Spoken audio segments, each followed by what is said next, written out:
സംസ്കൃതത്തിൽ ഉത്തര ആഷാഢം എന്ന് വിളിക്കുന്ന ഉത്രാട നക്ഷത്രത്തെക്കുറിച്ചാണ് ഇന്ന് പറയുന്നത്. ഉത്രാട നക്ഷത്രക്കാരുടെ പൊതുവായിട്ടുള്ള സ്വഭാവ സവിശേഷത പറയുകയാണെങ്കിൽ ഉത്രാട നക്ഷത്രക്കാരെന്ന് പറഞ്ഞാൽ തന്നെ വളരെ വിശാലമായ മനസ്സുള്ളവരാണ്. അതേ സമയം തന്നെ നിർബന്ധ ബുദ്ധിയുള്ളവരുമാണ്. വളരെ സൗമ്യമായിട്ടുള്ള പെരുമാറ്റമൊക്കെ ആയിരിക്കും ഇവരുടെ ഭാഗത്തുനിന്ന് ഉണ്ടാകുക. തീർത്തും ആഡംബരപ്രിയരല്ല ഇവർ. മാത്രമല്ല കഠിന പ്രയത്നികളുമാണ് ഉത്രാട നക്ഷത്രക്കാർ. സമ്പന്നരായിരിക്കും. ഉന്നത ജോലിയിലൊക്കെ എത്താൻ വളരെയധികം സാധ്യതയുള്ളവരാണ്. സമൂഹത്തിലെ ഉന്നത നിലകളിൽ ഇവർ എത്തിച്ചേരും. ഇവരുടെ പെരുമാറ്റം എന്ന് പറയുന്നത് മറ്റുള്ളവരുടെ ശ്രദ്ധ ആകർഷിക്കുന്ന തരത്തിലുള്ള പെരുമാറ്റമായിരിക്കും. ഇവരെ അടുത്തറിയണവർക്ക് അറിയണ ഒരു കാര്യമായിരിക്കും ഈ സ്വഭാവം. വളരെ ചെറുപ്പത്തിൽ തന്നെ കുടുംബത്തിൻ്റെ പ്രാരാബ്ദമൊക്കെ പലപ്പോഴും ഉത്രാട നക്ഷത്രക്കാർക്ക് ഏറ്റെടുക്കേണ്ടതായിട്ട് വരാറുണ്ട്. ഉത്രാട നക്ഷത്രക്കാർ ജീവിത പങ്കാളിയോട് തികഞ്ഞ ആത്മാർത്ഥത പുലർത്തുന്നവരാണ്. സത്യസന്ധരാണ് ഇവർ. അതുകൊണ്ട് തന്നെ സത്യസന്ധത അനുസരിച്ചായിരിക്കും ഇവരെപ്പോഴും മറ്റുള്ളവരോട് പെരുമാറാറുള്ളത്. ശുദ്ധഗതിക്കാരായതുകൊണ്ട് തന്നെ പലപ്പോഴും ഇവർക്ക് ഗുണത്തേക്കാളേറെ ഈ ശുദ്ധഗതി കൊണ്ട് ദോഷങ്ങൾ ഉണ്ടാകാനുള്ള ഇടയുണ്ട്. ആയതിനാൽ ഈ കാര്യമൊന്നും ഉത്രാട നക്ഷത്രക്കാർ സൂക്ഷിച്ചു കൊള്ളുക. ഇത്രയേറെ ശുദ്ധഗതിയുടെ ആവശ്യമില്ല. പെട്ടെന്ന് തന്നെ ആരെയും ഇവർ വിശ്വസിക്കുകയില്ല. പക്ഷേ വിശ്വസിച്ച് കഴിഞ്ഞാൽ ആ വ്യക്തിക്ക് വേണ്ടിയിട്ട് എന്ത് ഇവർ ചെയ്യും, മുന്നും പിന്നും നോക്കില്ല. അത് പലപ്പോഴും ഉത്രാട നക്ഷത്രക്കാർ അബദ്ധത്തിൽ ചെന്ന് ചാടാനുള്ള വഴി ഉണ്ടാക്കാറുണ്ട്. ആയതൊന്ന് ശ്രദ്ധിച്ചു കൊള്ളുക. ഒരാളോട് ഇനി വിരോധമാണ് തോന്നുന്നതെങ്കിൽ അത് തീരെ ഇവർ പുറമേ കാണിക്കില്ല. മാത്രമല്ല അത് മനസ്സിൽ വയ്ക്കുകയും വൈരാഗ്യം സൂക്ഷിക്കുകയും ചെയ്യും. വാഗ്വാദങ്ങളൊക്കെ ഇവരുമായിട്ട് മറ്റുള്ളവർ ഒഴിവാക്കുന്നത് വളരെ നല്ലതാണ്. കാരണം എന്താണ്? വാഗ്വാദങ്ങളിൽ ഉത്രാടക്കാരെ തോൽപ്പിക്കാൻ സാധ്യമല്ല. ഉത്രാട നക്ഷത്രക്കാരുടെ ദാമ്പത്യം പൊതുവെ നല്ലതായിരിക്കും. പക്ഷേ വളർന്നു വരുമ്പോൾ, സന്താനങ്ങളൊക്കെ വളർന്നു വരുമ്പോൾ ഈ സന്താനങ്ങളുമായിട്ടുള്ള ചെറിയ ചെറിയ കലഹങ്ങളൊക്കെ ഉണ്ടാകാം. അത് പിന്നീട് ഒരു വലിയ മനക്ലേശങ്ങളിലേക്കൊക്കെ സാധാരണയായിട്ട് ഉത്രാട നക്ഷത്രക്കാർക്ക് പോകുന്നതായിട്ട് കാണുന്നുണ്ട്. ആയത് കുട്ടികളുമായിട്ടുള്ള പിണക്കങ്ങളൊക്കെയും പ്രാരംഭത്തിലെ തന്നെ ഒഴിവാക്കി മാറ്റുന്നതാണ് നല്ലത്. 35 വയസ്സിന് ശേഷമാണ് ഉത്രാട നക്ഷത്രക്കാർ ജീവിത വിജയത്തിലേക്ക് എത്തുന്നതായിട്ട് പൊതുവെ കാണാറുള്ളത്. അതുവരെയും ധാരാളം കഠിന പ്രയത്നങ്ങളാണ് നിങ്ങൾ ചെയ്യണതെന്നുണ്ടെങ്കിലും അതിൻ്റെ പൂർണ്ണ ഫലം നിങ്ങൾക്ക് 35 വയസ്സിന് ശേഷമാകും ഉണ്ടാകുക. ജീവിതത്തിൽ പണം സമ്പാദിക്കണ കാര്യത്തിൽ യാതൊരു തരത്തിലുള്ള തെറ്റായിട്ടുള്ള മാർഗങ്ങളും ഇവരെ സ്വീകരിക്കില്ല. വളരെയധികം സത്യസന്ധരായിരിക്കും ഉത്രാടക്കാർ. സഹജീവികളോടൊക്കെ വളരെയധികം അനുകമ്പയുള്ള നക്ഷത്രമാണ് ഉത്രാട നക്ഷത്രക്കാർ. ഇവർ ഏതൊരു പ്രവൃത്തി ചെയ്താലും അതിലിവർ പൂർണ്ണമായിട്ടുള്ള ആത്മാർത്ഥത നൽകിക്കൊണ്ടേ ആ പ്രവൃത്തി ചെയ്യുള്ളൂ. അത് വിജയത്തിലെത്തിക്കാനായിട്ട് അഹോരാത്രം പ്രയത്നിക്കുകയും ചെയ്യും. മാത്രമല്ല എടുത്തു ചാടി ഇവർ യാതൊരു കാര്യങ്ങളും ചെയ്യില്ല. വളരെയധികം ആലോചിച്ച് മാത്രമാണ് ഉത്രാട നക്ഷത്രക്കാരൊരു തീരുമാനം എടുക്കുള്ളൂ. അത് പലപ്പോഴും തെറ്റാകാനുള്ള സാധ്യത തീരെ കാണണില്ല. സ്വന്തം കാര്യം ശരിയായില്ലെങ്കിലും മറ്റുള്ളവരുടെ കാര്യങ്ങൾ നന്നായി നടക്കുക, മറ്റുള്ളവരെ സഹായിക്കാൻ തുടങ്ങിയ മനസ്ഥിതി ഉത്രാട നക്ഷത്രക്കാരുടെ കൂടെ പിറപ്പാണ്. മാത്രമല്ല ദേഷ്യമുള്ള സ്വഭാവമാണ്. ഒരല്പം ദേഷ്യ കൂടുതലാണ്. അതൊരിക്കലും മുൻകോപമല്ല, പക്ഷേ ദേഷ്യമുണ്ട് ഇവർക്ക്. ഇവരെ വളരെ അടുത്തറിയണവർക്കറിയാം ആ ദേഷ്യത്തിൻ്റെ തോത്. ദേഷ്യം വന്നാൽ ആരാണ് മുന്നിൽ നിൽക്കുന്നത്, ആരോട് എന്താണ് പറയണത് എന്നുള്ള യാതൊരു നിശ്ചയവും ഇവർക്ക് ഉണ്ടാവില്ല. പിന്നീട് അത് വലിയ മനക്ലേശത്തിലേക്ക് ചെന്ന് എത്താൻ ചെയ്യാറുണ്ട്. അത് കഴിഞ്ഞിട്ട് അവരെ പോയി അനുനയിപ്പിക്കാനൊക്കെ ഇവരെ എന്നെ ശ്രമിക്കാറുമുണ്ട്. സ്ത്രീകളാണെങ്കിൽ പൊതുവേ ഒരല്പം നിർബന്ധ ബുദ്ധി കൂടുതലുള്ളവരാണ്. ഉത്രാട നക്ഷത്രത്തിൽ പറഞ്ഞ സ്ത്രീകൾക്കാണ് പുരുഷനേക്കാളേറെ നിർബന്ധ ബുദ്ധി ഉള്ളത്. സ്വന്തം ഗുണങ്ങൾ എപ്പോഴും ഇങ്ങനെ സ്വന്തമായിട്ട് തന്നെ പറഞ്ഞ് സ്വയം പുകഴ്ത്തിക്കൊണ്ടിരിക്കുക, അത് ഉത്രാട നക്ഷത്രത്തിലെ സ്ത്രീകളുടെ ഒരു സ്വഭാവമാണ്. മാത്രമല്ല മറ്റുള്ളവരിവിടെ എപ്പോഴും പുകഴ്ത്തണതൊക്കെ ഇവർക്ക് വലിയ ഇഷ്ടമാണ്. തങ്ങളെ പുകഴ്ത്തണവരെ എപ്പോഴും ഇവരിങ്ങനെ ചേർത്ത് നിർത്താൻ ഇഷ്ടപ്പെടാറുണ്ട്. ഉത്രാട നക്ഷത്രം എന്ന് പറയുമ്പോൾ 2 രാശിയിലാണ് ഈ നക്ഷത്രക്കാര്. ആദ്യത്തെ കാൽഭാഗക്കാര് ഉത്രാടത്തിൻ്റെ ധനുരാശിയിലും അവസാനത്തെ 3/4 ഭാഗക്കാര് ഉത്രാടത്തിൻ്റെ മകരരാശിയിലും പെട്ടവരാണ്. ഇവർക്ക് പ്രതികൂലമായിട്ടുള്ള നക്ഷത്രങ്ങളുണ്ട്. ഈ പ്രതികൂല നക്ഷത്രങ്ങൾ വരുന്ന ദിനങ്ങൾ നിങ്ങൾക്ക് ശുഭകരല്ല. മാത്രമല്ല ഈ പ്രതികൂല നക്ഷത്രക്കാരുമായിട്ടുള്ള യാതൊരു തരത്തിലുള്ള സാമ്പത്തിക ഇടപാടുകളോ മംഗളകരമായിട്ടുള്ള ബന്ധങ്ങൾ സ്ഥാപിക്കലോ ഒന്നും നന്നാവില്ല. പിൽക്കാലത്ത് ദോഷമാകും ഉണ്ടാക്കുക. അത്തരത്തിൽ നോക്കുമ്പോൾ ഉത്രാട നക്ഷത്രത്തിൻ്റെ ധനക്കൂറുകാരുടെ പ്രതികൂലമായിട്ടുള്ള നക്ഷത്രങ്ങളാണ് പുണർദത്തിൻ്റെ കർക്കിടക രാശി, പൂയം, ആയില്യം എന്നീ നക്ഷത്രങ്ങൾ. മാത്രമല്ല ഉത്രാട നക്ഷത്രത്തിൻ്റെ മകരരാശിയിൽപ്പെട്ടവരുടെ പ്രതികൂല നക്ഷത്രമാണ് മകം, പൂരം, ഉത്രം. ഉത്രത്തിൻ്റെ ചിങ്ങരാശിയാണ് ഇവർക്ക് പ്രതികൂലമായിട്ടുള്ളത്. പറഞ്ഞതുപോലെ തന്നെ ഈ വരുന്ന ദിനങ്ങൾ നിങ്ങൾക്ക് നന്നല്ല. ഈ നക്ഷത്രക്കാരുമായിട്ടുള്ള ഇടപാടുകളും ശുഭകരായിരിക്കില്ല. ഇനി ഉത്രാട നക്ഷത്രക്കാരുടെ അനുകൂലമായിട്ടുള്ള നക്ഷത്രങ്ങളാണ് കാർത്തിക, ഉത്രം, ഉത്രാടം എന്നീ നക്ഷത്രങ്ങൾ. ഈ നക്ഷത്രക്കാരുമായിട്ടുള്ള ഏതൊരു തരത്തിലുള്ള സാമ്പത്തിക ഇടപാടാണെങ്കിലും മറ്റുള്ള മംഗളകരമായിട്ടുള്ള ബന്ധങ്ങളാണെങ്കിലും ഒക്കെ വളരെയധികം ശുഭകരാണ്. അത് നിങ്ങൾക്ക് ഭാഗ്യമാകും കൊണ്ടുതരിക. ഈ ഉത്രാട നക്ഷത്രക്കാർക്ക് ഈ വീഡിയോ കേൾക്കണവർ ചിന്തിക്കുന്നുണ്ടാകും, ഇപ്പോൾ ചില മനക്ലേശങ്ങളൊക്കെ ഞങ്ങൾക്ക് ഉണ്ടല്ലോ, ദൈവത്തെ വിളിച്ചിട്ടൊന്നും നടക്കണില്ല, സാമ്പത്തികമായിട്ടുള്ള തടസ്സങ്ങൾ, മനക്ലേശം, വിദ്യാഭ്യാസപരമായിട്ട് കുട്ടികളുടെ പഠനത്തിൽ ധാരാളമായിട്ടുള്ള തടസ്സങ്ങൾ ഉണ്ടാകുക, വിവാഹം പോലുള്ള കാര്യങ്ങൾ നടക്കായിക വരിക തുടങ്ങിയ ഏത് കാര്യത്തിനാണോ നിങ്ങൾ ഇറങ്ങി പുറപ്പെടുന്നത് അവിടെയൊക്കെയും പൊതുവായിട്ടൊരു തടസ്സം കാണുന്നുണ്ടെങ്കിൽ അതിന് കാരണം ദശാപഹാരങ്ങളായിരിക്കാം. അത്തരത്തിൽ നോക്കുമ്പോൾ ഉത്രാട നക്ഷത്രക്കാരുടെ ദശാപഹാരങ്ങളാണ് ചൊവ്വ, വ്യാഴം, ബുധൻ എന്നീ ദശാപഹാരം.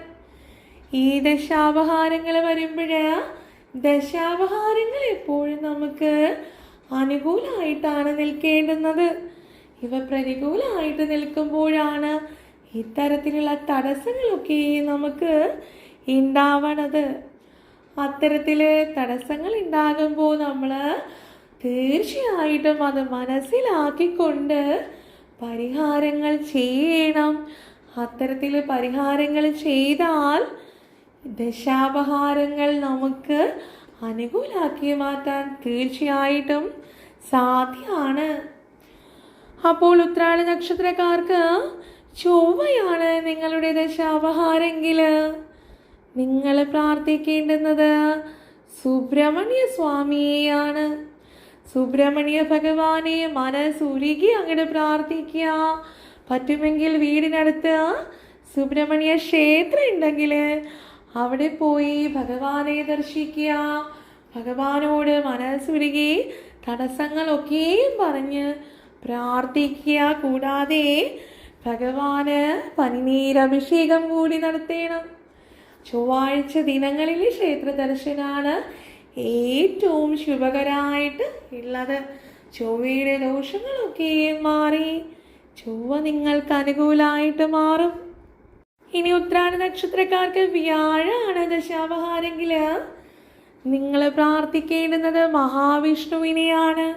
ഭഗവാനെയോ ഭഗവാന്റെ ദശാവതാരങ്ങളിൽ പെടുന്ന ക്ഷേത്രങ്ങളോ നിങ്ങളുടെ വീടിനടുത്ത് ഉണ്ടെന്നുണ്ടെങ്കിൽ തീർച്ചയായിട്ടും വ്യാഴാഴ്ച ദിനങ്ങളിൽ ക്ഷേത്ര ദർശനം നടത്തണം.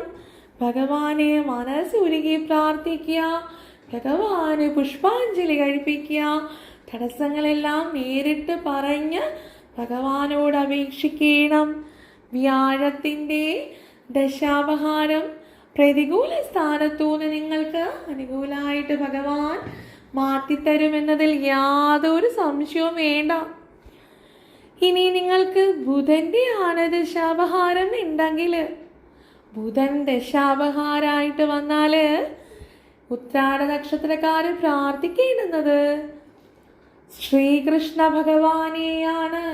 ശ്രീകൃഷ്ണ ഭഗവാനെ മനസ്സുരുകി തന്നെ പ്രാർത്ഥിക്കുക. ഭഗവാന്റെ ക്ഷേത്രം വീടിനടുത്തുണ്ട് എന്നുണ്ടെങ്കിൽ തീർച്ചയായിട്ടും ക്ഷേത്ര ദർശനം നടത്തണം. മാത്രമല്ല ഭഗവാന് തൃക്കൈ വെണ്ണ കൂടി സമർപ്പിച്ച് പ്രാർത്ഥിക്കുക. തൃക്കൈ വെണ്ണ വഴിപാടുണ്ട് ക്ഷേത്രങ്ങളിൽ നടത്തുക. കൂടാതെ ഒരു പാൽപായസം കൂടി ഭഗവാന് വഴിപാടായിട്ട് നടത്തിയാൽ തീർച്ചയായിട്ടും ഭഗവാൻ നിങ്ങൾക്ക് അനുകൂലമാക്കി തരും ബുധനെ. ഇനി ഉത്രാട നക്ഷത്രക്കാരുടെ നക്ഷത്രാധിപൻ എന്ന് പറയുന്നത് ആദിത്യനാണ്. സാക്ഷാൽ സൂര്യഭഗവാനായതിനാൽ ആ ഭഗവാന്റെ ഉജ്ജ്വലമായിട്ടുള്ള തേജസ് നിങ്ങളുടെ കൂടെ എപ്പോഴും തുണയായിട്ടുണ്ടാകണമെങ്കിൽ ആദിത്യ ഭഗവാനെ പ്രാർത്ഥിക്കണം. അതിനായിട്ട് നിങ്ങൾ ചെയ്യേണ്ടുന്നത് ശിവഭജനാണ്. ശിവക്ഷേത്രത്തിൽ പറ്റുമ്പോൾ ദർശനം നടത്തുക. കൂടാതെ പൗർണമി ദിനത്തിൽ പറ്റുമെങ്കിൽ ഐശ്വര്യ പൂജ കൂടി ചെയ്താൽ വളരെ വളരെ വളരെ ഉത്തമമാണ് ഉത്രാട നക്ഷത്രക്കാർക്ക്. ഇനി ഉത്രാട നക്ഷത്രത്തിൻ്റെ ധനുരാശിക്കാരോട് പറയാനുള്ളത് തീർച്ചയായിട്ടും നിങ്ങൾ വിഷ്ണു ക്ഷേത്ര ദർശനം നടത്തുക. ഭഗവാനെ സാക്ഷാൽ മഹാവിഷ്ണുവിനെ മനസ്സുരുകി പ്രാർത്ഥിക്കുക. ഭഗവാനാണ് നിങ്ങൾക്ക് വ്യാഴത്തിൻ്റെ തുണയായി നിൽക്കേണ്ടുന്നത്. ആയതിനാൽ ഉത്രാട നക്ഷത്രത്തിൻ്റെ ധനുരാശിക്കാര് മഹാവിഷ്ണു ക്ഷേത്ര ദർശനം നടത്തുക തന്നെ ചെയ്യുന്നതാണ് ഏറ്റവും ശുഭകരം. ഉത്രാട നക്ഷത്രത്തിൻ്റെ ഗണമെന്ന് പറയുന്നത് മനുഷ്യഗണാണ്. മാത്രമല്ല മൃഗം കാളയാണ്, പക്ഷി കോഴിയാണ്, വൃക്ഷം പ്ലാവാണ്. ഇനി നിങ്ങളുടെ നക്ഷത്ര ദേവത എന്ന് പറയുന്നത് വിശ്വദേവതകളാണ്. ഉത്രാടക്കാരുടെ നക്ഷത്ര ദേവത വിശ്വദേവതകളായതിനാൽ വിശ്വദേവതകളെ പ്രാർത്ഥിക്കണം. നക്ഷത്ര ദേവതയെ എപ്പോഴും നമ്മൾ കൂടെ കൂട്ടിയാൽ നമ്മളുടെ കാര്യങ്ങൾക്കുള്ള തടസ്സങ്ങളൊക്കെ മാറാൻ ആ നക്ഷത്ര ദേവത നമ്മളെ സഹായിക്കുന്നതാണ്. അത്തരത്തിൽ നോക്കുമ്പോൾ നിങ്ങൾ പ്രാർത്ഥിക്കേണ്ടുന്ന മൂലമന്ത്രമുണ്ട്. ഈ മൂലമന്ത്രം ചൊല്ലിയാണ് വിശ്വദേവതകളെ ഉത്രാട നക്ഷത്രക്കാര് പ്രാർത്ഥിക്കേണ്ടത്. നിങ്ങളുടെ മൂലമന്ത്രം ഇതാണ്. ഈ മന്ത്രം നിങ്ങൾക്ക് കഴിയുമെങ്കിൽ നിത്യേന ജപിച്ചു കൊണ്ടിരുന്നാൽ നിങ്ങൾക്കത് വളരെയധികം ഐശ്വര്യം ഉണ്ടാക്കും. ഓം വിശ്വദേവോഭ്യോ നമഃ. ഇതാണ് നിങ്ങളുടെ മൂലമന്ത്രം. നിത്യേന പ്രാർത്ഥിക്കുക. ഇല്ലാത്തവരാണെങ്കിൽ ജീവിതത്തിലെ വളരെ പ്രധാനപ്പെട്ട കാര്യങ്ങളുടെ തുടക്കത്തിലെങ്കിലും നക്ഷത്ര ദേവതയെ പ്രാർത്ഥിച്ചു കൊള്ളുക. ഇത് വളരെയധികം നല്ലതാണ്. ഇനി നിങ്ങളുടെ ഭാഗ്യ നിറം എന്ന് പറയണത്, ഒന്നാം പാദക്കാരുടെ ഭാഗ്യ നിറം എന്ന് പറയണത് മഞ്ഞ, വെള്ള എന്നീ നിറങ്ങളാണ്. അപ്പോൾ തീർച്ചയായിട്ടും ഉത്രാട നക്ഷത്രത്തിൻ്റെ ധനുരാശിയിൽപ്പെട്ടവര് നിങ്ങളുടെ ജീവിതത്തിലെ വളരെ പ്രധാനപ്പെട്ട കാര്യങ്ങൾക്ക് ഇറങ്ങി പുറപ്പെടുമ്പോഴൊക്കെ നിങ്ങൾ മഞ്ഞ നിറത്തിലോ വെള്ള നിറത്തിലോ ഉള്ള വസ്ത്രങ്ങൾ ധരിച്ചാൽ നിങ്ങൾക്ക് ഭാഗ്യം തുണയ്ക്കും. ഇനി മകരരാശിയിൽപ്പെട്ടവരാണെങ്കിൽ, അതായത് ഉത്രാടത്തിൻ്റെ 2, 3, 4 പാദങ്ങൾ, നിങ്ങൾക്കുള്ള നിറം കറുപ്പ് അല്ലെങ്കിൽ കടും നീലയാണ്. നിങ്ങൾക്ക് തീർച്ചയായിട്ടും ഈ നിറത്തിലുള്ള വസ്ത്രങ്ങൾ ധരിച്ച് ഏതൊരു മംഗളകരമായിട്ടുള്ള കാര്യങ്ങൾക്കും ഇറങ്ങി പുറപ്പെടാം. ഉത്രാട നക്ഷത്രക്കാര് ഈ വീഡിയോ കേൾക്കുന്നുണ്ടെങ്കിൽ നിങ്ങൾ തീർച്ചയായിട്ടും ധനുരാശിയിൽപ്പെട്ടവരാണെങ്കിൽ നിങ്ങളോട് പറയാനുള്ളൊരു കാര്യം, നിങ്ങൾ നേരത്തെ പറഞ്ഞതുപോലെ മഹാവിഷ്ണുവിനെ ഭജിക്കണം. ഇനി നിങ്ങൾ മകരക്കൂറിൽപ്പെട്ടവരാണെന്നുണ്ടെങ്കിൽ, അതായത് 2, 3, 4 പാദത്തിലെ ഉത്രാടക്കാരാണെന്നുണ്ടെങ്കിൽ നിങ്ങൾ ശാസ്താവിനെ പ്രാർത്ഥിക്കണം. ഇത് നിങ്ങൾക്ക് വളരെയധികം ഐശ്വര്യപ്രദമായിരിക്കും. ഇത് കൂടാതെ ഉത്രാടക്കാരോട് പറയാനുള്ള കുറച്ച് കാര്യങ്ങൾ കൂടിയുണ്ട്. നിങ്ങളുടെ നക്ഷത്രാധിപൻ ആദിത്യനായതിനാൽ എല്ലാ ദിവസവും നിങ്ങൾക്ക് സാധിക്കുമെങ്കിൽ ആദിത്യ ഭഗവാൻ ഉദിച്ചു വരുന്ന സമയത്ത് ഭഗവാനെ, അതായത് സൂര്യദേവനെ പ്രാർത്ഥിക്കുക. ഇതുകൊണ്ട് നിങ്ങൾക്ക് തീർച്ചയായിട്ടും നിങ്ങൾക്ക് തന്നെ അത്ഭുതകരമായ വിധത്തിൽ നിങ്ങളുടെ ജീവിതം മാറി മറിയുന്നതായിട്ട് നിങ്ങൾക്ക് കാണുവാൻ സാധിക്കുന്നതാണ്. ഇതുകൂടാതെ ഞായറാഴ്ചയും ഉത്രാടവും ചേർന്ന് വരുന്ന ദിനത്തിൽ നിങ്ങൾക്ക് തീർച്ചയായിട്ടും ആദിത്യ പൂജ ചെയ്യാം, വ്രതാനുഷ്ഠാനമൊക്കെ നടത്താവുന്നതുമാണ്. ഇതും നിങ്ങൾക്ക് വളരെയധികം ശുഭകരമാണ്. ഇനി ഇത് കൂടാതെ ഉത്രാടം നാളെ വരുന്ന ദിനത്തിൽ, അതായത് ഇപ്പോൾ ഒരു മാസത്തിൽ ഉത്രാട നക്ഷത്രങ്ങൾ വരുന്ന ദിനത്തിൽ നിങ്ങൾ തീർച്ചയായിട്ടും ശിവക്ഷേത്ര ദർശനം നടത്തിയാൽ, ഭഗവാൻ ഒരു ജലദാന കൂടി നടത്തിയാൽ, അതും ഉത്രാട നക്ഷത്രക്കാർക്ക് വളരെയധികം അഭിവൃദ്ധി ഉണ്ടാകും. ഇത്തരം കാര്യങ്ങൾ ഉത്രാട നക്ഷത്രക്കാരെ യാതൊരു തരത്തിലുള്ള സംശയങ്ങളുമില്ലാതെ, സങ്കോചിതമായിട്ടുള്ള മനസ്സില്ലാതെ പൂർണ്ണ മനസ്സോടുകൂടി ചെയ്താൽ തീർച്ചയായിട്ടും നിങ്ങളുടെ ജീവിതത്തിൽ ശുഭകരമായിട്ടുള്ള ഉയർച്ചകളിലേക്ക് മാറുന്നത് നിങ്ങൾക്ക് തന്നെ ദർശിക്കാൻ സാധിക്കും. അത്തരത്തിലൊക്കെ പൂജകളും വഴിപാടുകളും നടത്തി ജീവിതത്തിൽ നിങ്ങൾ ആഗ്രഹിക്കുന്ന രീതിയിലുള്ള മാറ്റങ്ങൾ ഉണ്ടായാൽ ഈ വീഡിയോയുടെ താഴെ വന്നൊന്ന് കമൻറ്റ് ചെയ്യുക. അത് മറ്റുള്ള ഉത്രാട നക്ഷത്രക്കാർക്ക് കൂടി ഒന്ന് പ്രചോദനമായിക്കൊള്ളട്ടെ.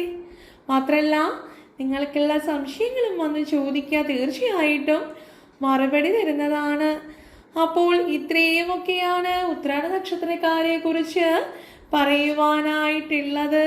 തീർച്ചയായിട്ടും എല്ലാവരെയും ഈശ്വരൻ അനുഗ്രഹിക്കട്ടെ എന്നുള്ള പ്രാർത്ഥനയിൽ ഉടനെ തന്നെ തിരുവോണ നക്ഷത്രവുമായി കാണാമെന്നുള്ള ശുഭപ്രതീക്ഷയോടെ നിർത്തുന്നു.